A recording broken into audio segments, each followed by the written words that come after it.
Vamos então para a palavra de Deus. Estão de acordo? Estão de acordo?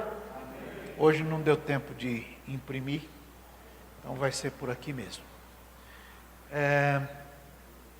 Quero convidá-los então para a palavra de Deus. Livro de Mateus, capítulo 11. Livro de Mateus, capítulo 11.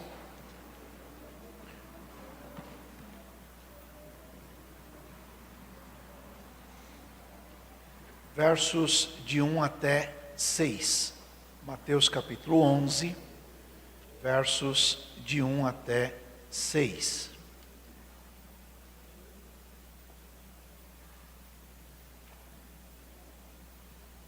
Diga aí, culto de doutrina. É lugar de quê, gente?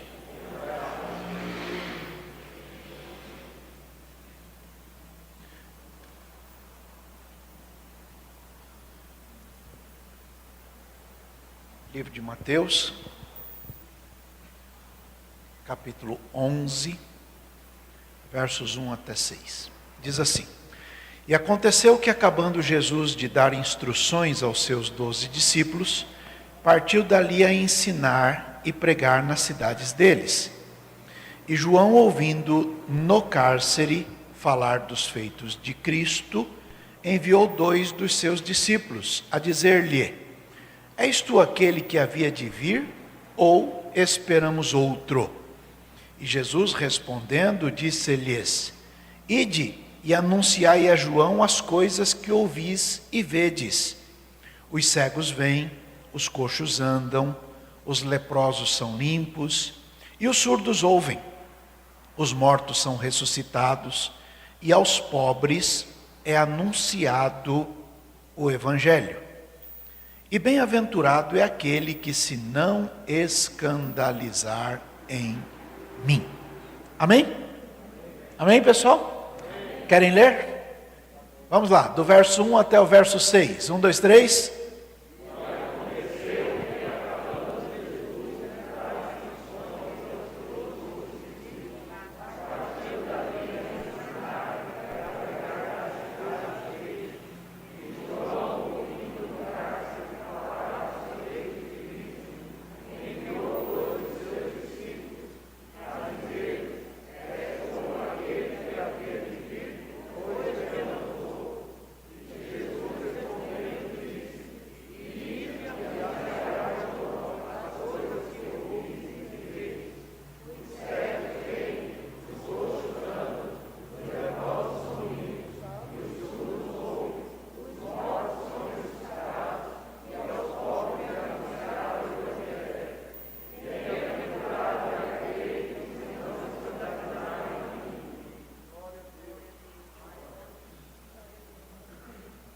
Vamos assentar, irmãos.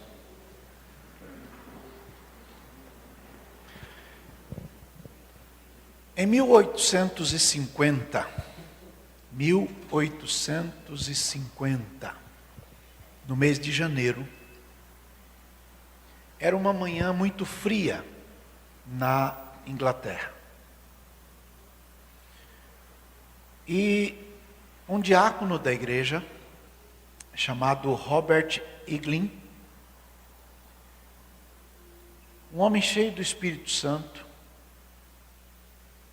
precisou pregar a palavra. Por que digo precisou?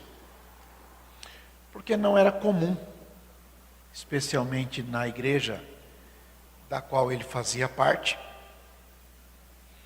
que isto acontecesse. Ocorre que naquele dia nevou muito, muita neve, e o pastor ficou preso na neve. O presbítero, auxiliar do pastor, também ficou preso na neve. E este diácono, o irmão Robert, andou 10 quilômetros a pé, em cima da neve, até chegar na sua igreja. Ao chegar na igreja, tinham 13 pessoas. 12 eram membros da igreja. Um rapaz de 15 anos, não era crente, estava ali visitando. Naquele dia, irmão Robert, que não era muito afeito às pregações, leu o texto do livro de Isaías, capítulo 45, verso 22. O texto diz: olhai para mim e sereis salvos, vós todos os termos da terra, porque eu sou Deus e não há outro. Esta palavra lida naquele culto de manhã, teve um efeito muito especial na vida daquele visitante. Porque o diácono, que não era muito afeito às pregações, repetidas vezes dizia: olhe para Jesus, olhe para Jesus, olhe para Jesus, olhe para Jesus. E ele repetiu isto muitas vezes.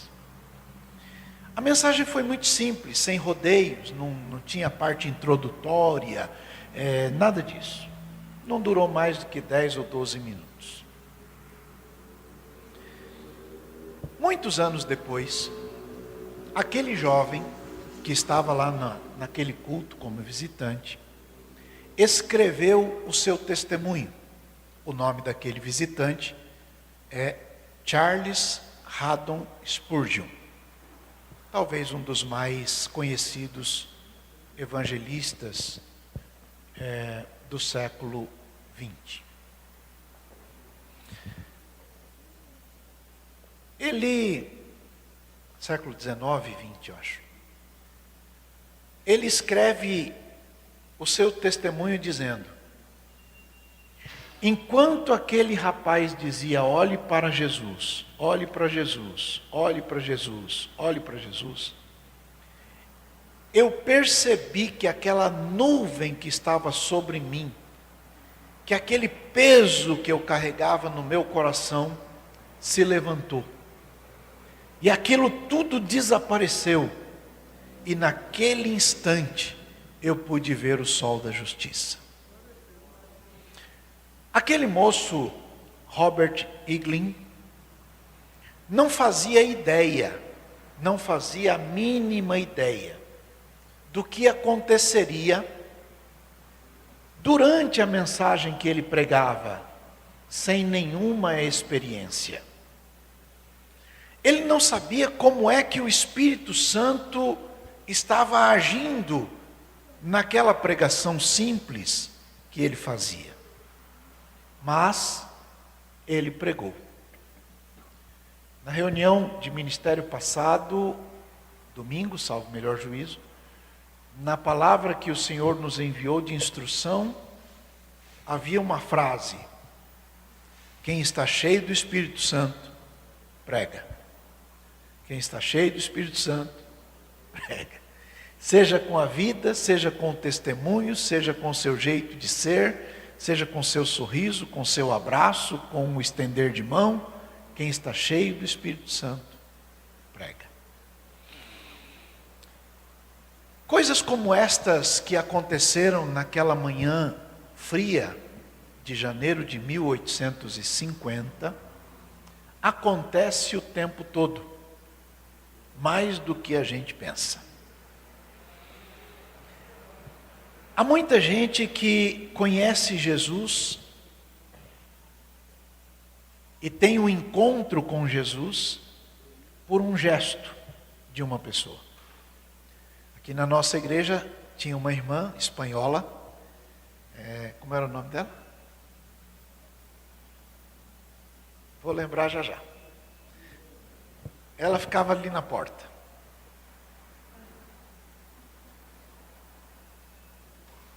Quando uma pessoa chegava, ela dava um beijo. Trazia e sentava aqui no banco. Manflora, Ana Floripes Guenca, nós chamávamos ela de Flora.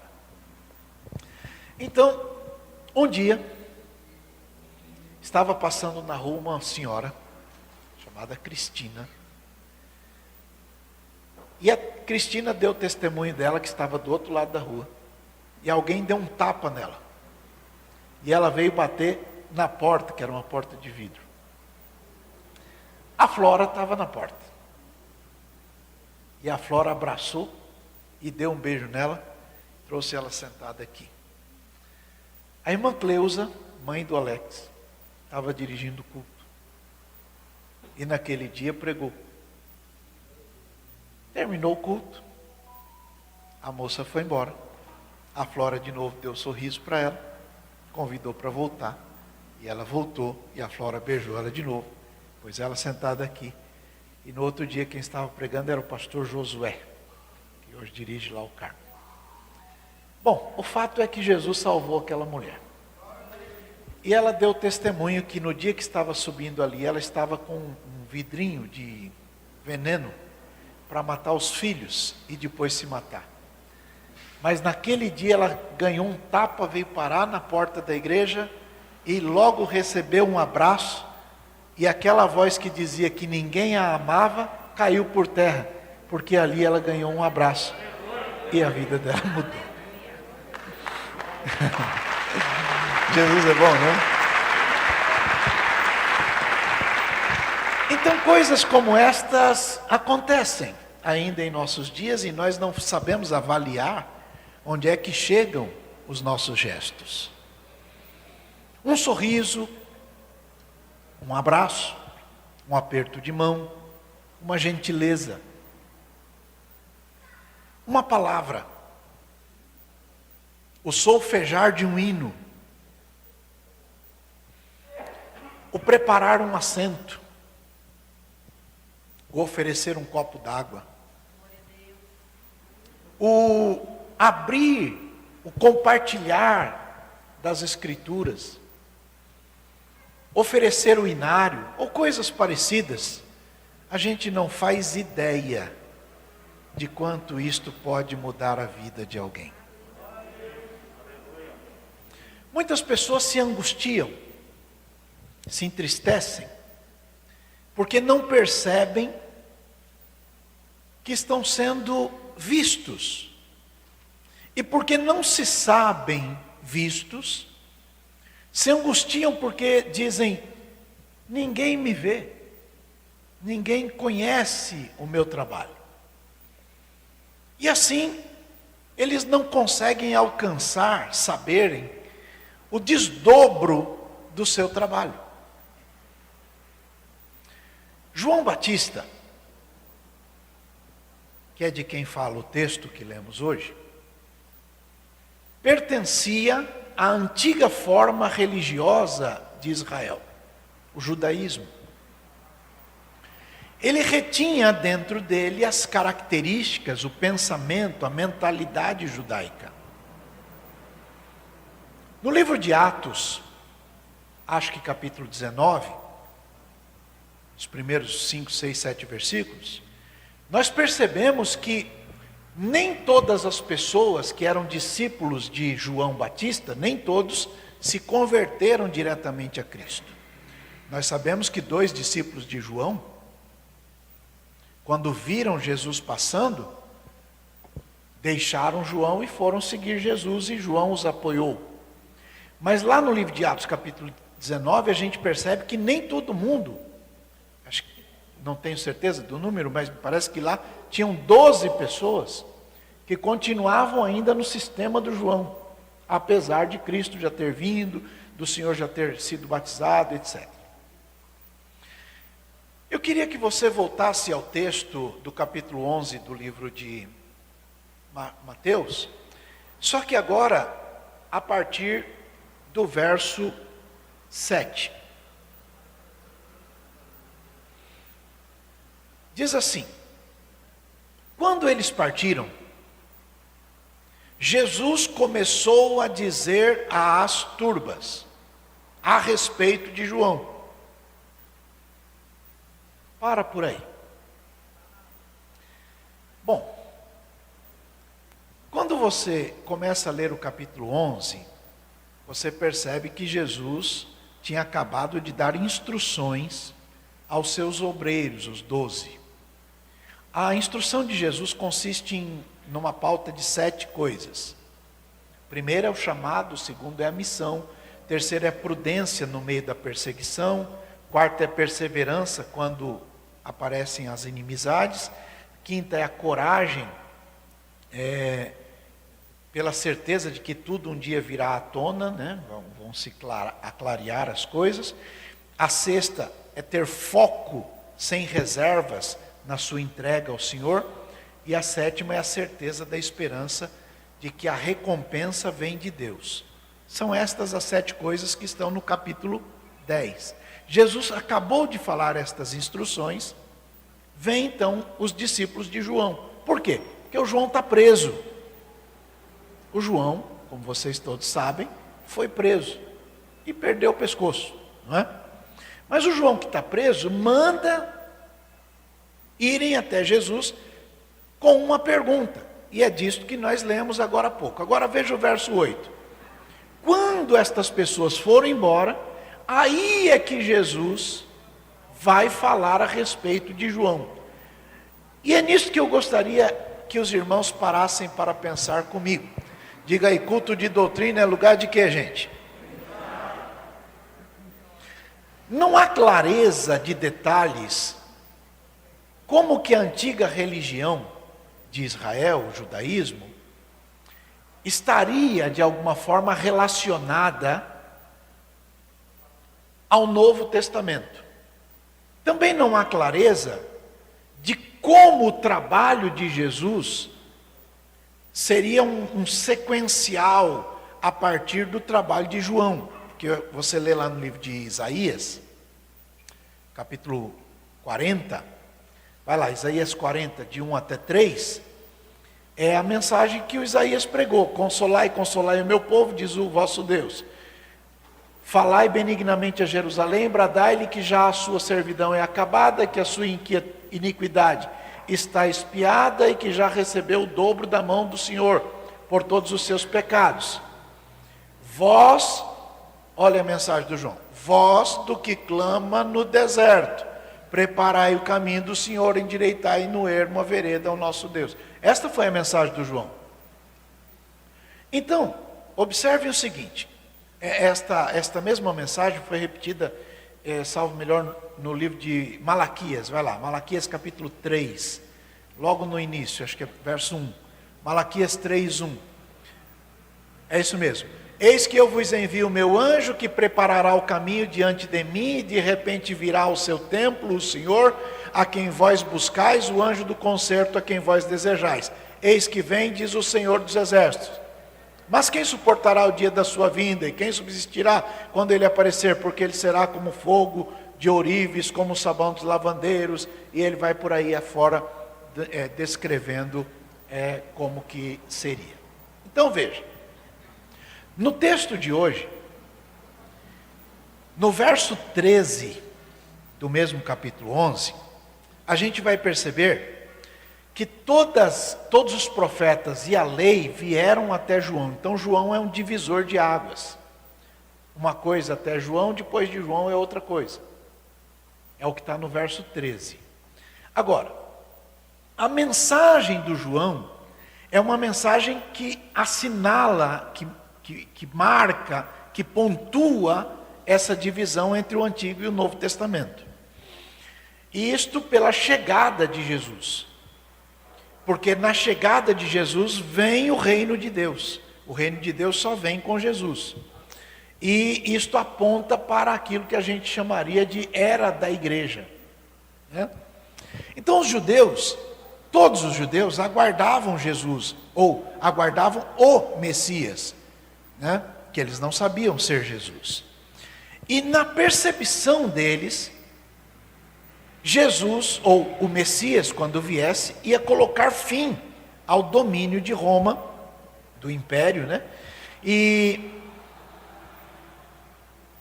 muitas pessoas fizeram revoltas, brigas, para que acelerasse a profecia. Mas isto não deu certo. Então, o João, que batizou Jesus, que viu o Espírito Santo descer sobre Jesus em forma de uma pomba, está preso. E ele tinha pregado aquilo que a gente leu no livro de Isaías e aquilo que a gente leu no livro de Malaquias. Então, na cabeça do João, Jesus tinha que vir fazendo aquilo que estava lá. O machado está posto à raiz da árvore, produzir, pois, frutos dignos de arrependimento, senão o machado vai cantar. Ele tem a pá na sua mão e ele vai limpar a eira, vai tirar a palha para lá, vai colocar o trigo para cá e a palha vai para o fogo. Na cabeça do João, Jesus vem para já fazer o que tem que ser feito. É a pregação dele. E ele disse: arrependam, porque senão a coisa vai ficar feia para o lado de vocês.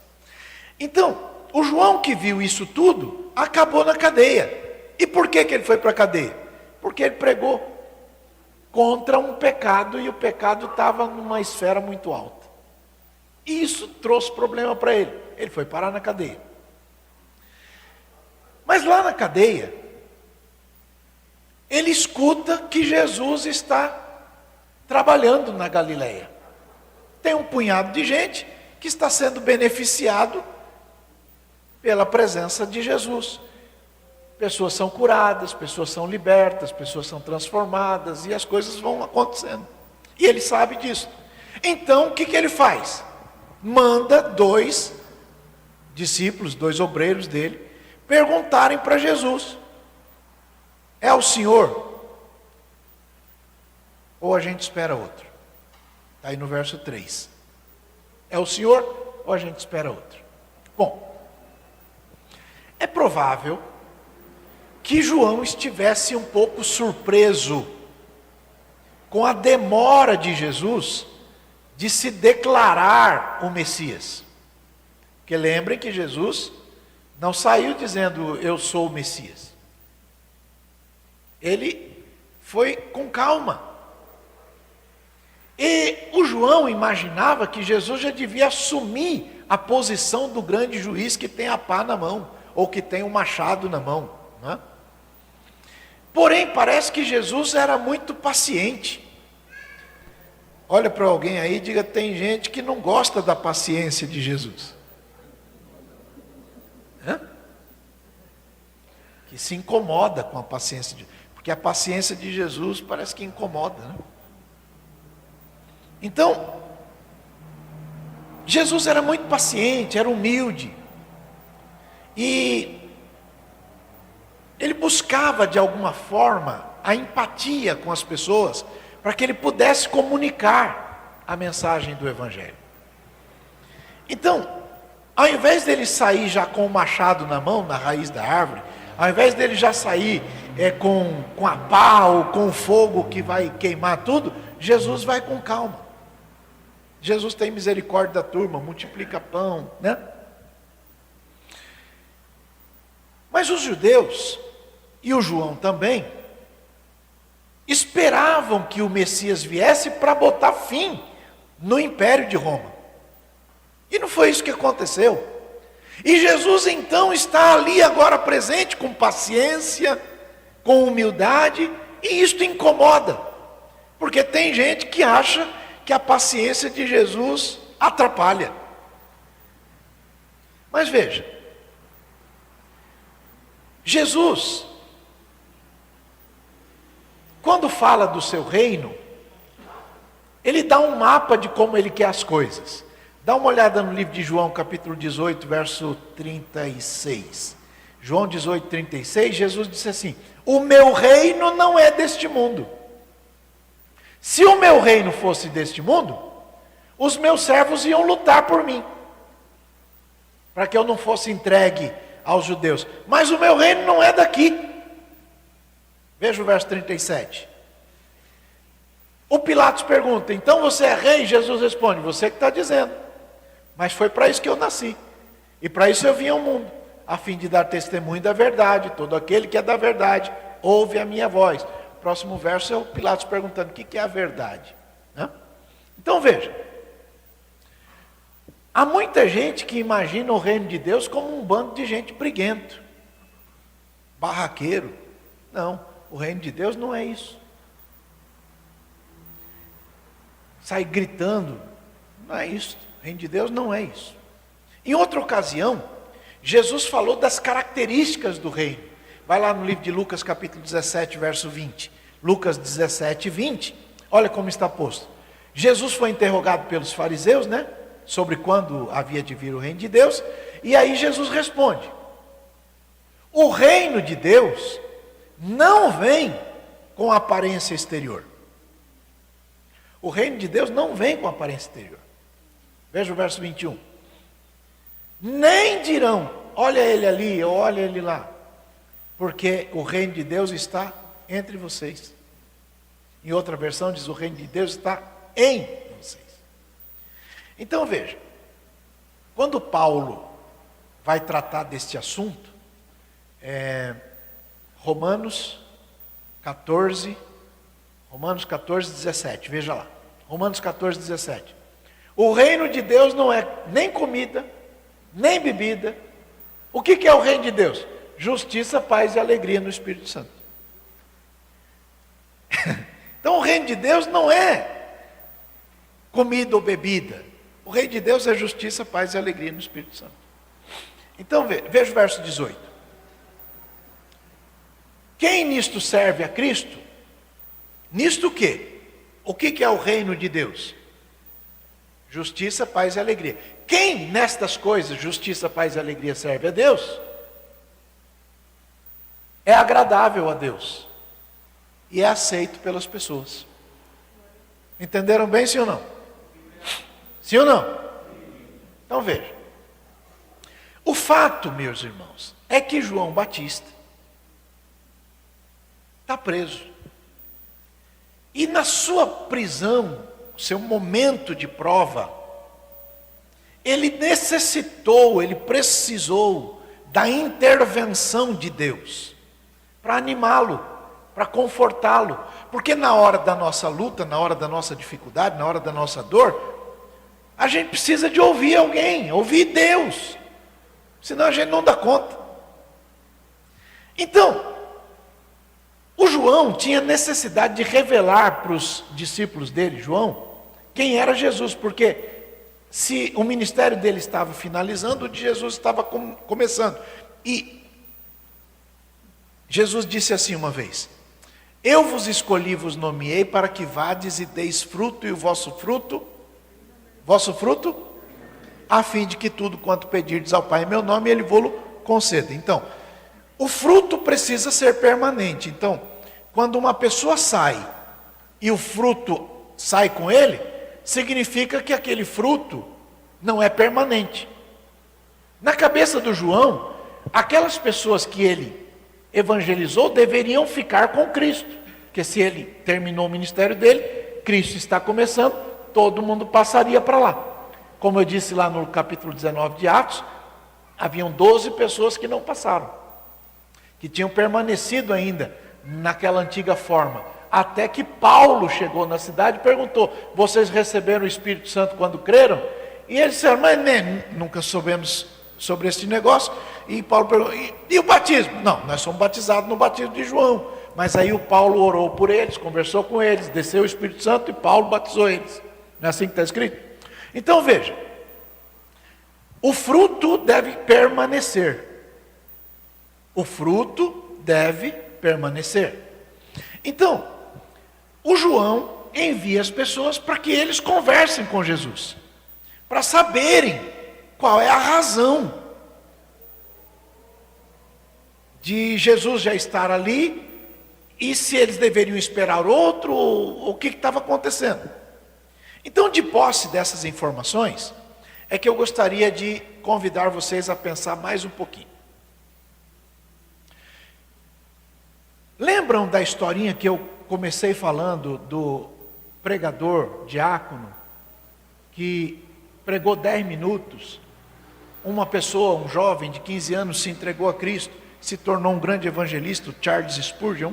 Pois bem, alguém como aquele jovem de 15 anos naquele culto de uma manhã fria, pode estar dentro da tua casa agora mesmo, esperando que você fale uma palavra de Deus. Alguém que poderá ser tremendamente usado por Deus, pode estar sentado aí ao teu lado, onde quer que você esteja. Mas o João estava preso, encarcerado, angustiado, triste. Como é que pode alguém que só fez o bem obedecendo a Deus, vai parar numa situação daquela? Então, a figura do João não parece uma figura de um herói.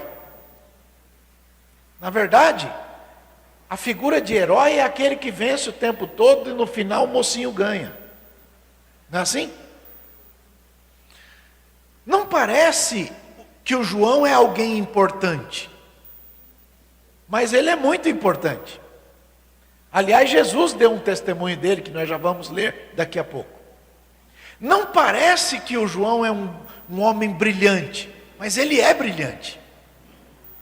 A percepção de um homem na cadeia, como ele está, um homem que se veste com pelo de camelo, tem um cinto de couro, que fica comendo umas comidas meio esquisitas, não é a imagem perfeita de um grande herói. Não é. Mas ele é um homem capaz de mudar o mundo.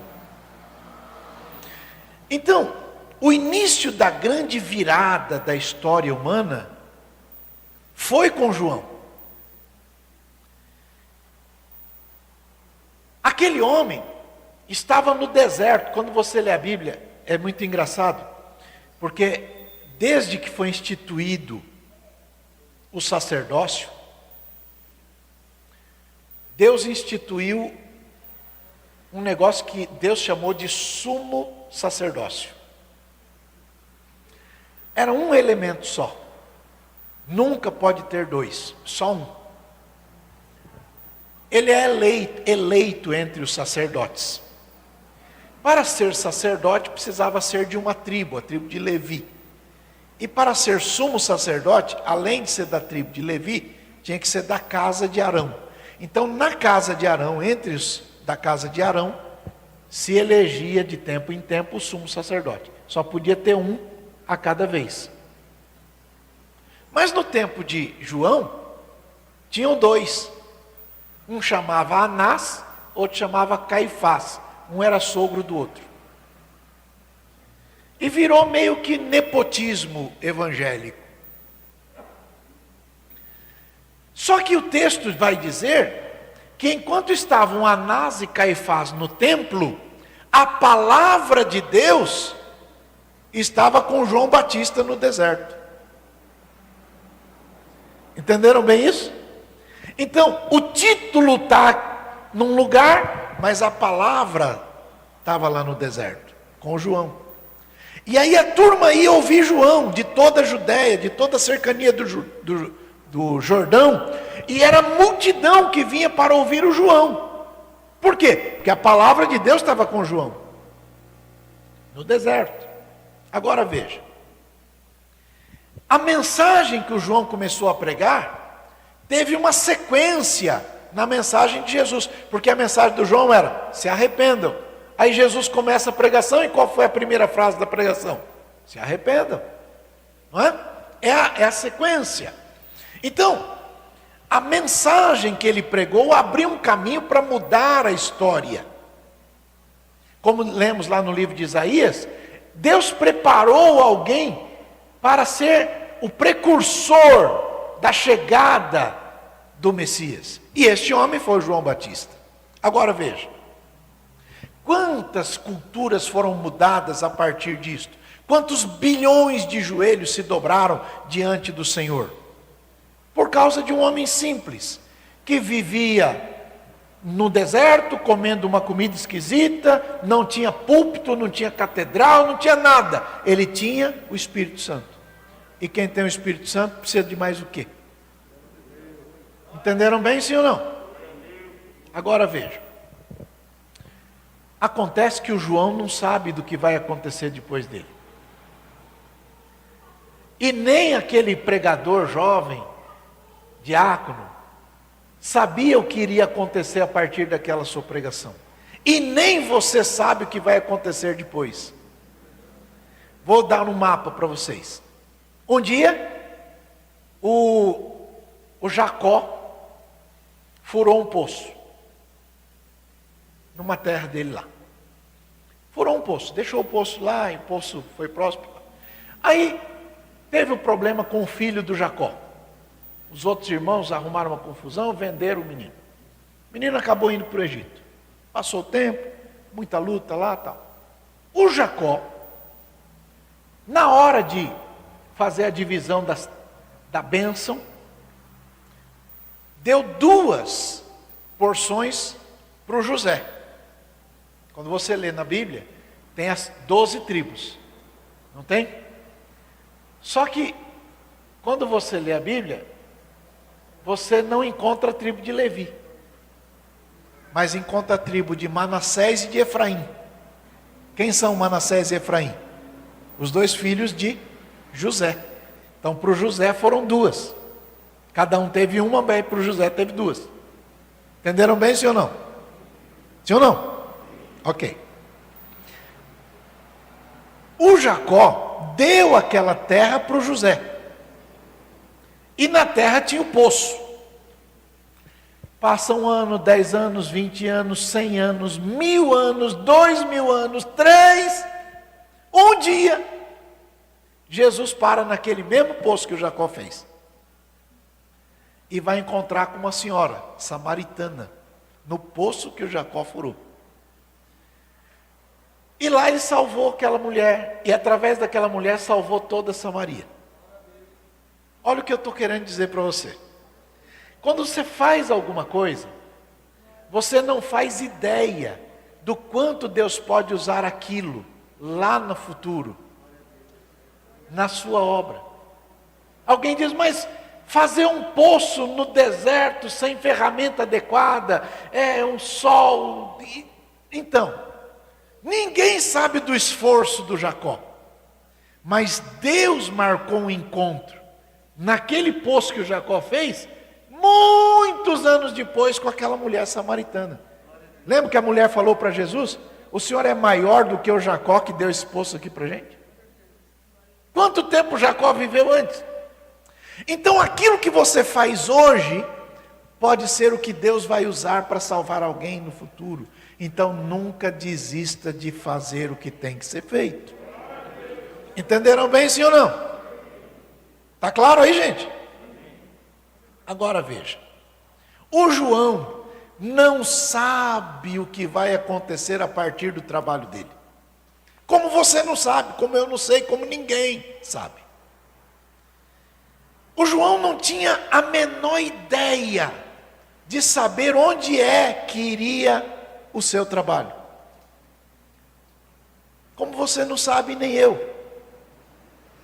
Vou contar, peço licença para contar um testemunho. Segunda-feira, anteontem, eu fui à minha terra, linda Carapicuíba. E fui na igreja da qual sou originário. Terminou o trabalho, a igreja estava muito lotada, muito cheia de gente. Terminou o culto. Veio um rapaz conversar comigo. Posso te dar um abraço? Me abraçou.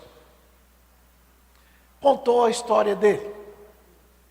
Ele era morador de rua. Segundo ele, eu não sei disso, mas segundo ele, entrou na igreja, ouviu a mensagem, Jesus o salvou, transformou a vida dele. O pastor, que na época era eu, o abraçou, cuidou dele, ele se firmou. Vieram outros pastores. Um dos pastores, pastor Jasson, instruiu, orientou, incentivou, ele foi estudar. Ele era analfabeto, morava na rua. Estudou, se preparou, fez um curso universitário, formou-se em direito, fez a prova da ordem, passou no exame de ordem e trabalha como conciliador no município. E ele disse, pastor, a minha vida mudou naquele dia. Como é que eu ia saber disso? Como é que você vai saber o que Deus fará a partir de uma ação sua? Ontem, segunda-feira, eu voltei para minha casa muito feliz de ver o que Deus tinha operado na vida daquele moço. Eu já estou aqui servindo a Deus com vocês há 20 anos. quase 20, né? 20 anos. 21. Então, como é que eu ia ter contato disso? Mas depois de 21 anos que eu estou aqui, eu vim saber desta história. Aquilo que Deus tem usado você a fazer, você não faz ideia de onde pode chegar. Olha para o vizinho, ninguém entendeu isso. Agora veja, as lutas da vida trazem para nós desconfortos espirituais, ou não? O João estava confuso, porque a luta mexeu com ele. Não tem um momento na vida que a gente fica meio angustiado? Será que Deus me chamou mesmo? Será que, né? Não tem um momento meio estranho na vida assim? Pois é, era a vida do João naquele momento. Estava pensativo, porque ele falara das características de Jesus, do Messias, mas Jesus não se posicionava com a pá, com o machado, não. E ele estava ali. E lá na cadeia ele não parece um herói, ele parece um nada. Todos nós preferimos aqueles heróis que são inabaláveis, que não tem problema, né? Mas ele não, ele está lá. Às vezes a gente fica pensando que todo herói é aquele que consegue desfrutar em vida do seu trabalho. E às vezes não. Às vezes é o seu filho que vai desfrutar daquilo que você plantou. Eu já contei para vocês que eu desfrutei de uma bênção que meu pai plantou. O Moisés viu a terra de longe, não foi? O Davi comprou o terreno, fez a terraplanagem, elaborou o projeto, comprou os materiais, contratou mão de obra especializada. Os materiais importados, ele negociou tudo. Na hora de construir, Deus falou, não. A gente chama até hoje Templo de Salomão. Mas se você ler na sua Bíblia, até o prego do Templo de Salomão, até o prego, foi o Davi que deixou. Mas a gente continua chamando Templo de Salomão. Os pregos, sabe o que é prego? Até o prego foi o Davi que deixou. E mais, a fortuna pessoal de Davi, ele deixou para o pagamento da mão de obra. Então veja, a gente não sabe o desdobro do que fazemos. Mas Malaquias 3,16 diz que tem um memorial escrito diante de Deus. E o memorial escrito diante de Deus, ninguém apaga. O João não vê o desfecho da profecia que ele pregou. O João nunca viu um milagre de Jesus. O João nunca viu o cumprimento dos sinais que ele disse que aconteceriam. E lá no cárcere, na prisão, ele revela a fraqueza humana. Na luta. Na hora da luta, a gente fala o que não falaria. Pensa o que não pensaria. Então, meus irmãos, eu queria que vocês pontuassem 3 coisinhas para a gente ir embora. Primeira delas, Jesus é a resposta para a tua dor causada pela dúvida. Vou dizer de novo. Jesus é a resposta para a tua dor causada pela dúvida. João é o pregador mais respeitado do Novo Testamento. João não tinha dúvidas do amor de Deus. Não tinha dúvidas sobre se Deus se importa ou não com ele. Ele sabia que Deus se importava com ele. João não tinha dúvida sobre o fato de estar sofrendo ali naquele cárcere. Agora veja, o João nunca ouviu, nenhuma vez, alguém dizendo para ele: você é importante. Nunca ele ouviu isso. Quero que você volte para o verso 7 da leitura. Veja como está posto. Quando os discípulos de João partiram, é que Jesus começou a falar do João. Jesus não falou do João perto dos emissários de João. Aquilo que Jesus falou, os discípulos de João não escutaram, porque eles foram embora. Então eles não podiam dizer o que Jesus vai dizer agora para o João. O João então nunca soube o que Jesus pensava dele. Entenderam bem, sim ou não? Sim ou não, pessoal? Olhem para o texto.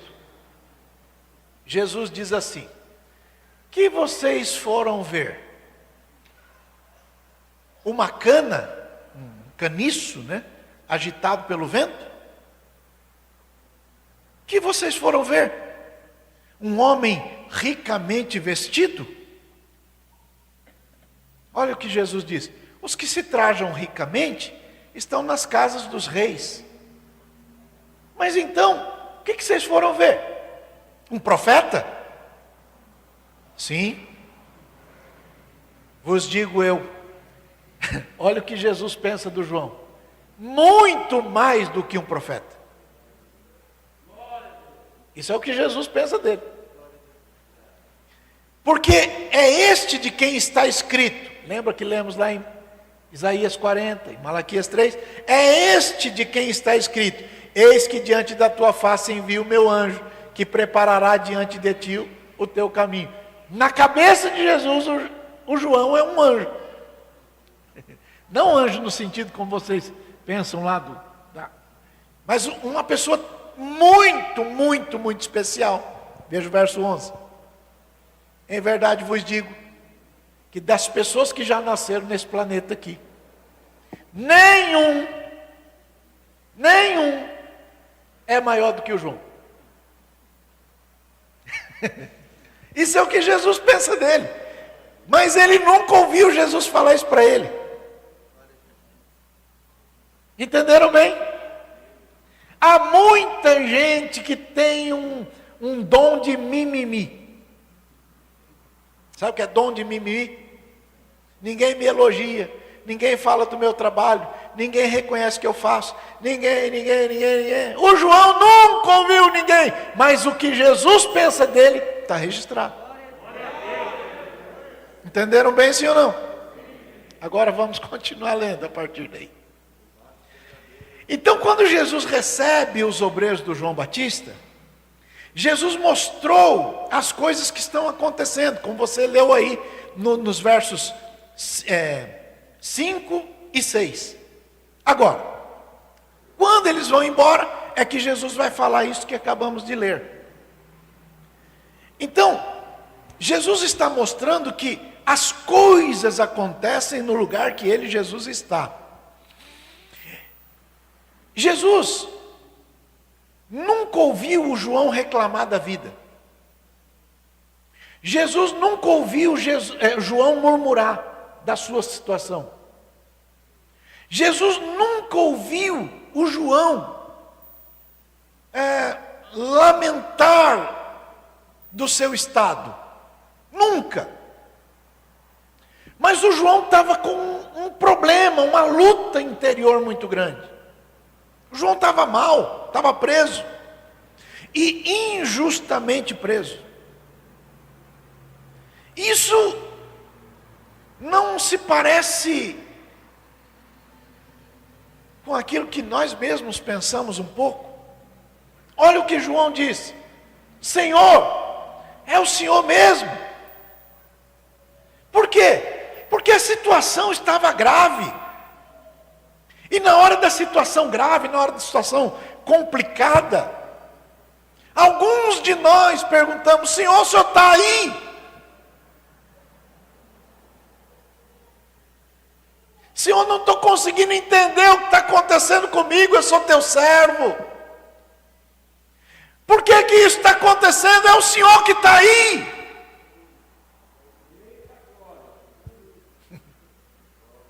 Senhor, eu não consigo ver um palmo adiante do nariz, está feio, neblina, eu não enxergo, está difícil, é o Senhor.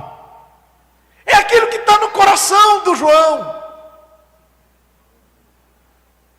Eu nunca imaginei que passaria por isso. É o Senhor que está nisso, é o Senhor que está aí. Alguns de nós poderíamos acrescentar alguma coisa mais ou menos assim: se for o Senhor, então acho que eu vou aguentar e vou esperar.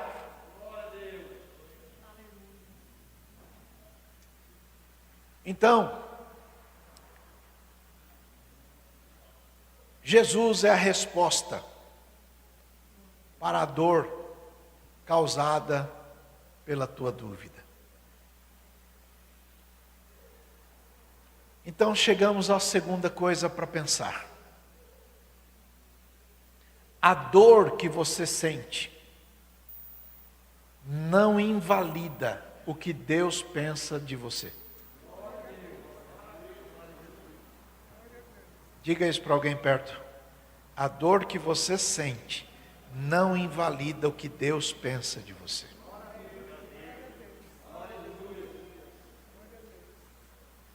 O crente em Jesus Cristo, que está convicto da salvação, conhece a última página da história.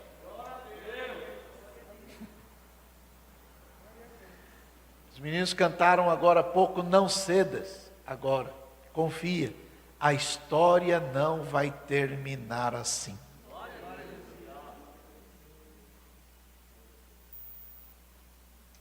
Quando as portas todas já estão fechadas e não há uma saída para você, uma voz tão mansa, doce e suave diz assim: meu filho, eu sou tua saída. Quando o inimigo diz é o fim da história e quer levar ao desespero o teu coração, Deus jamais permitirá que um filho seu ceda a vitória. Ele tem todo o poder e a solução.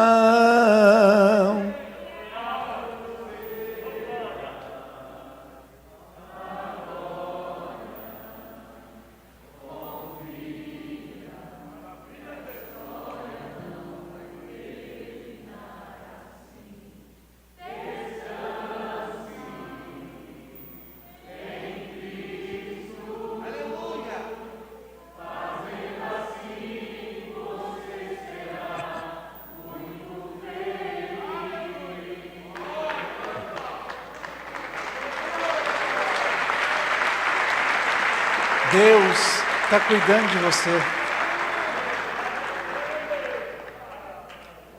Quando tudo enfim parece acabado, logo vem o sentimento de perder, mas é Deus quem dá a última palavra. Ele ama e sei que vai te socorrer. A esperança em Cristo é certa e nunca morre. Deus não vai deixar você ficar sofrendo assim. Ele tem nas mãos a chave da vitória.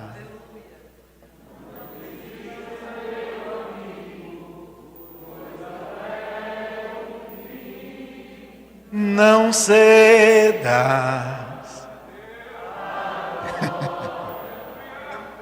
Confia. forte.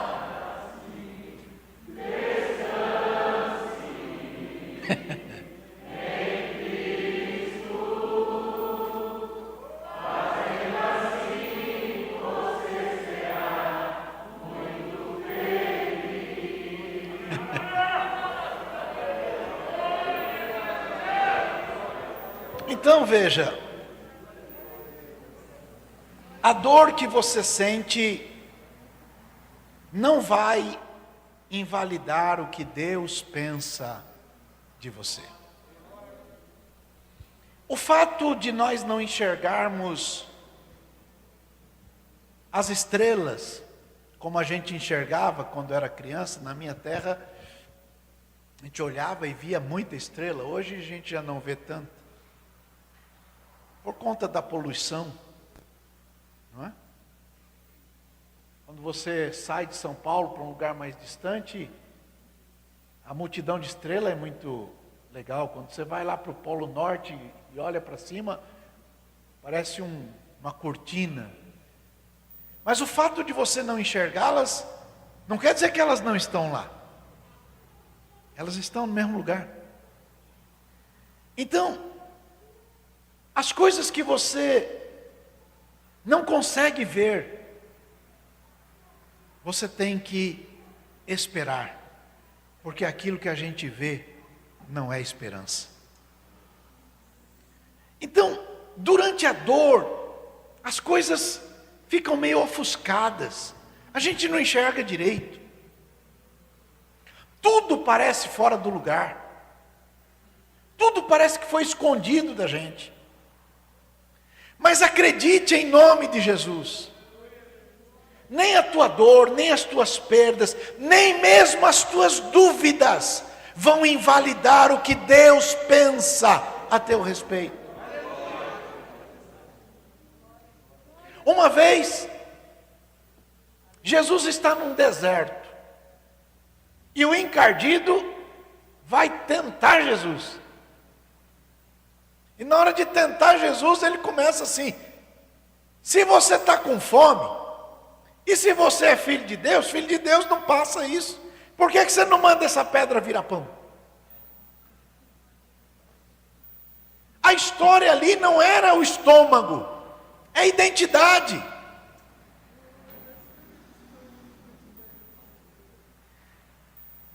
A circunstância não dizem quem você é.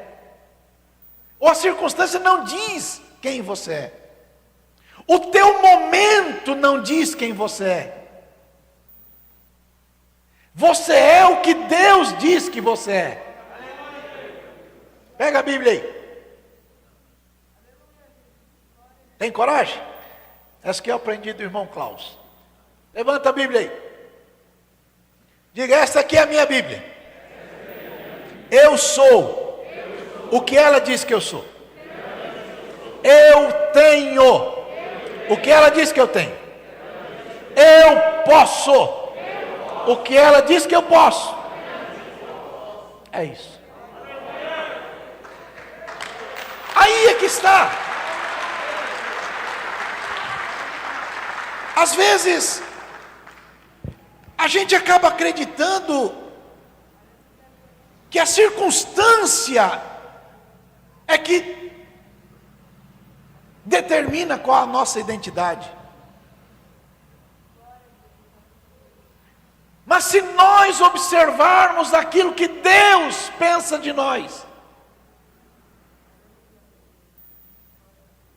a gente vai conseguir olhar com mais esperança para o futuro. O apóstolo Paulo escreveu: eu tenho por certo que as tribulações deste presente século não são nem para comparar com a glória que em Deus será revelada por Cristo Jesus. Aquilo que a gente ainda não deu conta de pensar é o que Deus preparou para aqueles que o amam. Olha para alguém e diz: você ama a Deus?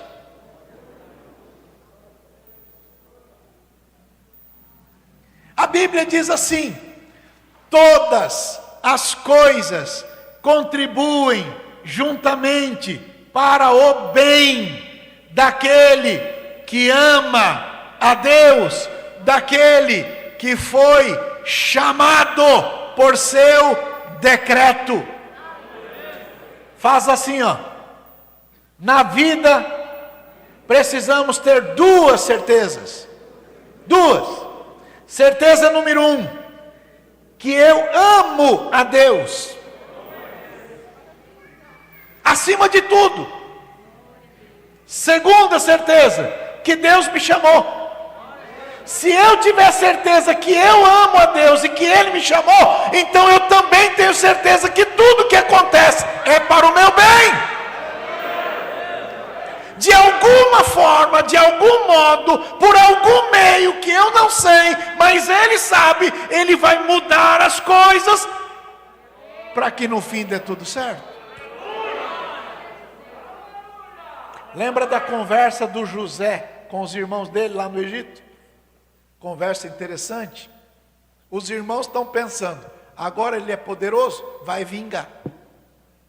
Mas Deus não tem prazer no homem que se vinga.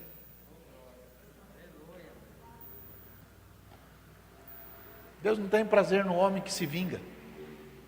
Olha, o mundo dá volta, lá na frente eu te pego. Então, esse tipo de homem, Deus chama de ímpio. Ah, o mundo é uma roda gigante, depois a gente se encontra lá na frente. Então, esse tipo de gente, Deus chama de ímpio.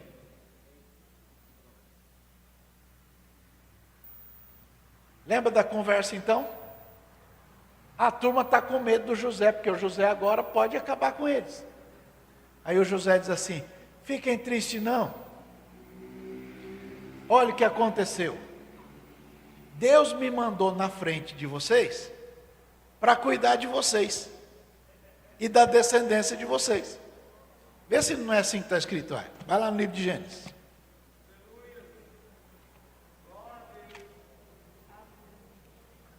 Gênesis.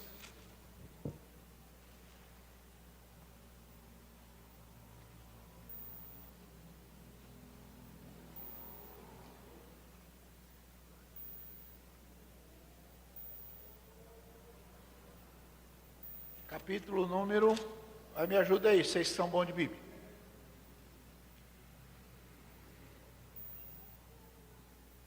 Capítulo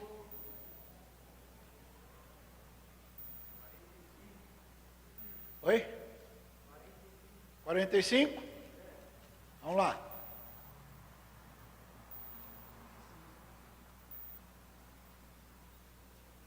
Não, essa aqui é só o começo. Olha, no capítulo 45, verso 5 diz: não se entristeçam, nem os seus olhos se pesem por me terem vendido para cá, porque para a conservação da vida Deus me enviou diante da vossa face. Então ele está dizendo, olha, Deus fez isso aqui. Mas lá na frente, quando o Jacó morreu, os meninos estão dizendo assim, agora que o pai morreu, o José vem arrebentar com a gente. Mas o José disse assim, não é assim não. Verso 14, vamos lá. Depois, capítulo 50, verso 14. Depois tornou José para o Egito, ele, seus irmãos e todos que com ele subiram a sepultar seu pai. E depois de haver sepultado seu pai, os seus irmãos viram que seu pai já estava morto. E disse assim, agora o José vai arrebentar com a gente. Vai pagar o mal que a gente fez para ele. E então,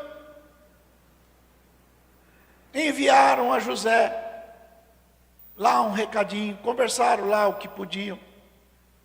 E José disse para eles, verso 19, não tenham medo, que eu não estou no lugar de Deus não. Vocês bem que quiseram me fazer mal, mas Deus fez esse mal virar bem. Para fazer como se vê neste dia, para conservar em vida um povo grande. Agora, verso 21, não tenham medo, eu vou sustentar vocês e vou sustentar a descendência de vocês. Vê se está escrito isso. Então o José sabia que tinha ido lá para sustentar aqueles que mandaram ir para lá. A verdade, meus irmãos, é que nós precisamos entender que Deus está no controle, mesmo da tua dor. Deus continua sendo bom, Ele é bom, mesmo na hora da adversidade. Há uma razão. Deus continua o Pai amoroso, mesmo quando Ele precisa dizer não. Aliás, vocês que são pais ou mães, sabem que um pai amoroso, às vezes precisa dizer não. Porque se o pai ficar dizendo sim, sim, sim, o filho pode se acostumar errado. Se você quiser criar alguém complicado, é só fazer toda a vontade do filho. Eu já ensinei isso a vocês muitas vezes. Então, se você está passando uma luta, o que identifica você é aquilo que Deus pensa de você. Entenderam bem, sim ou não? E por último, para a gente ir embora. Se você se sente só, o que importa é a tua reputação para Jesus. Este é o mais importante. É o que Jesus pensa de você. Volta lá em Mateus capítulo 11. E aí a gente termina lendo. Verso 8 até 15. O que vocês foram ver? Um homem ricamente vestido, que se trajam ricamente, estão nas casas dos reis. Mas então que fosses ver um profeta? Ah, muito mais do que um profeta. Porque é este de quem está escrito: eis que diante da tua face envio o meu anjo, que vai preparar o meu caminho, o teu caminho. Em verdade vos digo que entre os de mulher nascido, não apareceu alguém maior do que João. Isso é o que Jesus pensa dele. Bom, não sei se vocês perceberam, mas Jesus só falou isso depois que os discípulos já tinham ido embora. Então nem o João escutou isso e nem os discípulos de João escutaram isso. Mas nós estamos sabendo o que Jesus pensa dele. João ficou numa situação difícil, mas o que importa mesmo é o que Jesus está pensando dele, porque haverá um último dia. No último dia da história, 2 multidões estarão na frente de Jesus. 2 multidões. E olha, desculpa, mas em uma delas você vai estar. Vão ter 2 multidões. E em uma dessas 2 você vai estar. Para uma dessas multidões, Jesus vai dizer show. Para outra ele vai dizer vem. Está claro aí? Só vão ter 2. Não tem uma terceira via, nada disso. Só tem 2. Para uma multidão ele vai dizer vai embora. Para outra ele vai dizer vem. Agora, o critério não vai ser fama, não vai ser posição, não vai ser cargo, não vai ser aparente força, não vai ser coisas deste mundo. O critério vai ser o seguinte: é amigo de Jesus ou não? Esse é o critério. Jesus disse: vocês serão meus amigos se fizerem o que eu vos mando. Esse é o critério. É amigo de Jesus? Para a multidão de cá. Não é para a outra de lá. O que importa é o que Jesus pensa de você. Cada vez que você faz alguma coisa na obra de Deus, o que vale é a intenção do teu coração, de como Jesus está vendo o teu coração naquilo que você está fazendo. O que realmente importa é o testemunho de Jesus a teu respeito. E aí, eu termino com uma pergunta. Alguns de nós passamos por revés na vida. E a gente não é infantil para pensar diferente. para alguns é muito mais difícil, muito mais dolorido, muito mais pesado, como foi para João.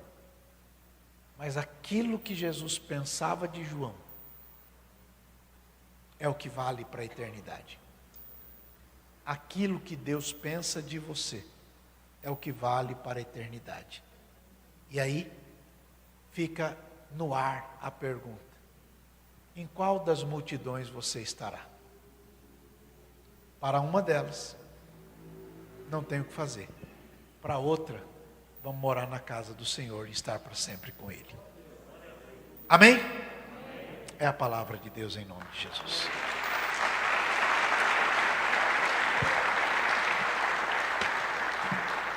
Pastor Maurício, ora a Deus, servo do Senhor. Se alguém chegou depois do ofertório, só se este é seu caso, se você não quer ir embora sem ofertar, não se sente confortável, tem prazer em servir ao Senhor, os obreiros estão aí de alguma forma prontos para te ajudar. Se você quiser, se você se